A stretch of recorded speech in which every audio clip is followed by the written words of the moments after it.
کۆمەڵانی شۆڕژگەڕی خەڵکی شارەکانی کوردستان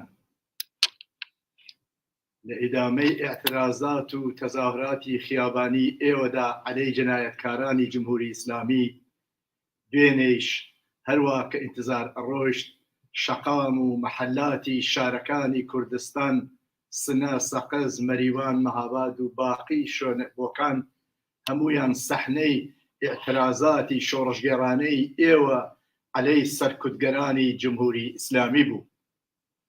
بەم بۆنەوە لایەن هاوڕێیانم لە حیزبی حکومەتیستەوە لە حیزبی کۆمونیستی کرێکاری ئێران حکومەتیستەوە پڕ بەدڵ دەستخۆشیتان لێ یەکەم و هیواخوازم هەمومان پێکەوە جنایەتکارانی جمهوری ئیسلامی لە ئیدامەی تێکۆشانی شۆڕژگێڕانەمان وەگۆڕ بنێین. جمهوریە ئیسلامیەک کە زیاتر لە 43 ساڵە غێرە سەرکوت و جەنایەت هیچ زوانێکی بەرامبەر بە ئێوە بەباقی خەڵکی ئێران نەبووە.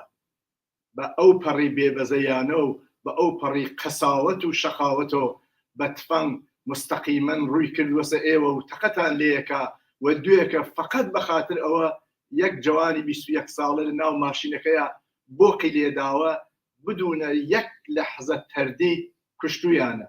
و هەروەها لە ئیدامەی ئەم ئەترازادا وا دیارە لە شاری سنە 2 کەس یا 3 کەس گیانیان لە دەستاوە و تەعدادێکی تر بریندار بوون. بەم بۆنەوە پڕ بەدڵ سەرخۆشی لە هاوڕێیان و خانەوادەی ئەو عەزیزانە ئەکەم کە گیانیان لە دەستا و هەروەها هیوادارم ئاواتەخوازم بە زۆر ئەو کەسانەوە گیراون بە زۆری خەڵکی تێکۆشەر بە زۆری کۆمەڵانی زەحمەتکێشی شارەکانی کوردستان دەرگای زیندانەکان بشکێنین و نەتەنیا ئەوان هەموو دەربەندەکان ئەوانەوە زیندانین بە ناحەق ئازاد بکەین. لە ئەم شرایەتەدا هیچ ڕێگەیەک ترمان بۆ نەماوەسەوە غەیرەز ئیدامە و درێژەدان بە ئێعتراز لە شەقام، لە سەرکار، لە خیابان، کوچە و مەحەلە. ئەم ئیقداماتە، ئەم ئێعترازاتە، ئەم تەظاهراتەوە ئێوە و خەڵکی تر لە شارەکانی ئێران دەستیان پێکردووە دەبێ بڕوات وا دیارە هەر بەرەو ئەو مەسیر دەچێت کە ئاسەواری جمهوری ئیسلامی لەسەر ئەم گۆی زەویە پاکۆکات.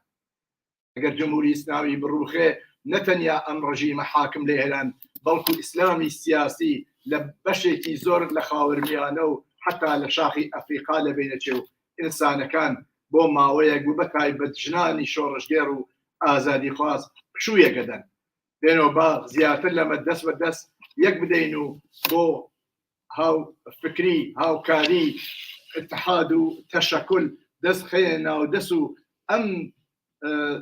ئەم ڕژیمە نگریسە سەرتاپا جنایەتکارە ساقطکەین و بەسەر وێرانەکانیانەوە بەسەر وێرانەی ئەم نظامەوە نظامێک و حکوومەتێکی شایستەی ئینسانی ئیمڕۆ دابەزێنێ. من درود دەنێرم بۆ هەموو ئێوە.